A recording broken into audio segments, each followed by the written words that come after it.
Just because I'm not an artist doesn't mean I can't do it. And this thing is art. I wish I could mass produce this thing because it would sell. It has so many good lines on it, and I'm going to show you a few of those in this video. This is the first line that I hadn't even intended when I first built this. It just worked out that it is a really good side hill thing here. It'll test your rig to see how well it can lean. And this one does really well because I've got the brass mofo portals on it, and man, this thing stays planted. The extra width doesn't hurt it, and also the brass down low at the wheels makes it really great. I'll show you the angle as it goes past the back here. As I'm lining this up, I'll just tell you a few of the details about this course. It is 12 inches tall. I've got four 3-inch sections of that pink foam insulation that was slated to be thrown away. They're doing construction at the car dealership where I'm currently working while I'm waiting to go back to flying.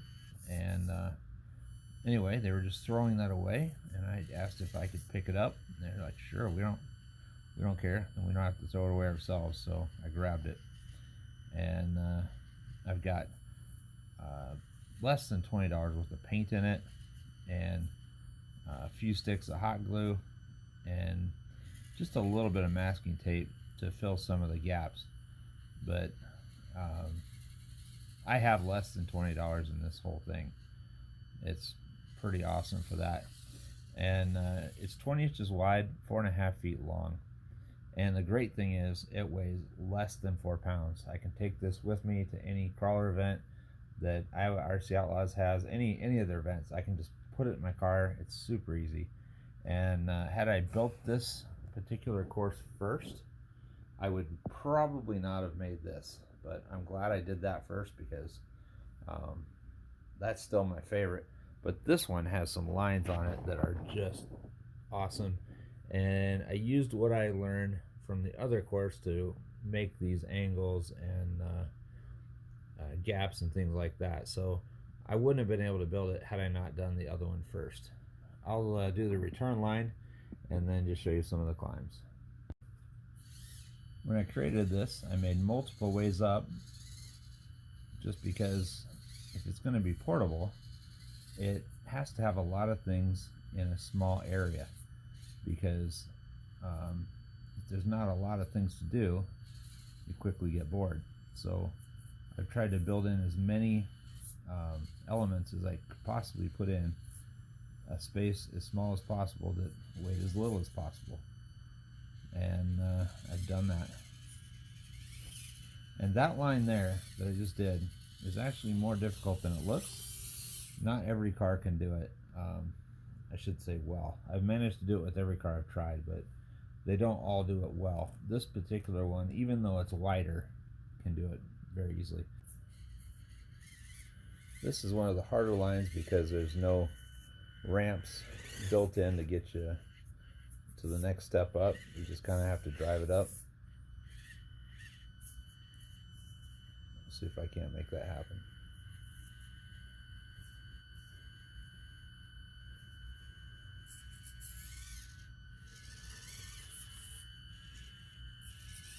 Kind of slid over to a ramp area, but that's okay.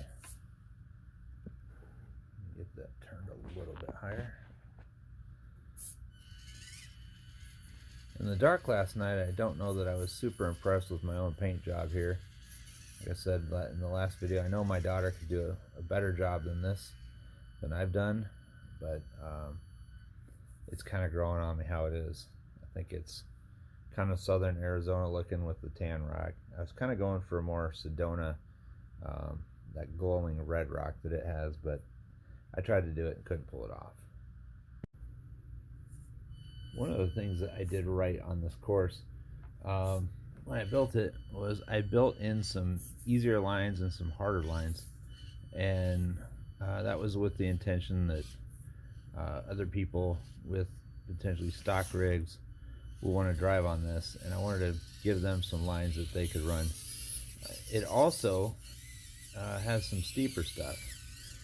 If you want to do a steeper line, you can come over to the closer side here to the camera, and you can pretty much get it vertical, and the very edge of it's impossible because you just cannot get a wheel to break over the top and climb through it.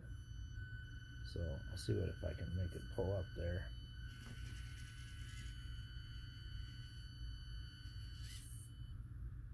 But there are some really good lines on this that are difficult, and I've got some built in that I haven't even tried yet. But one of the things I did was make all these cuts, and that texture is made by spray glue, as it melted the fiberglass, or not fiberglass, I don't know what that material is, some kind of insulation, but it doesn't like the spray foam or the spray glue that I use because it melted it. But you get some of these cool textures here just from putting it on a curb and stomping off the part that you don't want. That's just the fractal plane that it has when it breaks. So that was the basic form, and then you get the pitting and the striping from both the breaking and somewhat melting. But that's a couple lines there. If there's some more, I'll try to show you those too. This line that I'm going to run now is kind of a drive-through. It's pretty simple. There's no challenge to it, but then again, I have a modified car, and people that don't have modified rigs might have a little more trouble with it than that. The whole way around this, I've got multiple cutout shapes that make it kind of interesting to be able to climb up it from any direction. So that way, if more than one people wants to drive on it at a time, they can do that.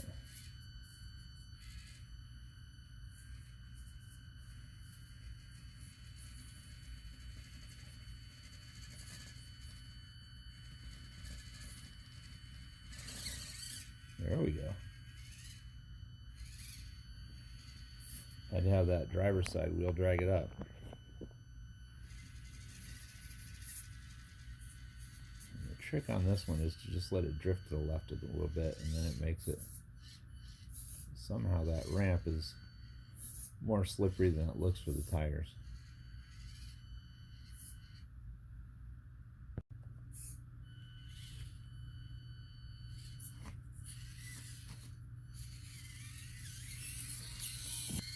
You can see on the far left here, it's more of a straight ramp that pretty much any truck could drive on, no problem. And it's just an easy crawl to get to the top.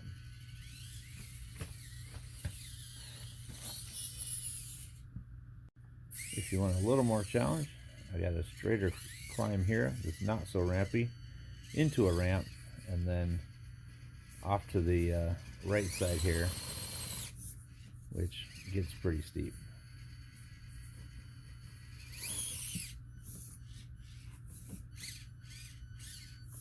But the farther to the left, like I said, you go, the easier it will be to climb this.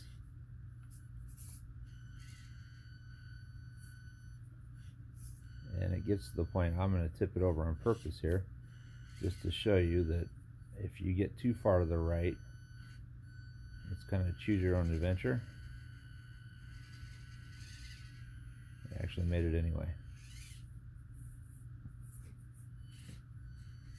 But a lot of stuff won't make it up that. One of the most surprising things to me is my deadbolt is probably one of the best trucks I have on this course. As far as going down the steep side here, I don't know if I'll pull it off this time, but I'll give it a try. It's one of the few that can get down without flipping forward. By painting the surface of this with the latex paint, it holds it together, and I've not had a single tire chunk out any of the material that it was doing prior to painting. So plaster was not needed, and I don't think ever will be. Latex itself, once it sets up, is pretty hard, so the nice thing about it, it hasn't really decreased the grip of the tires much.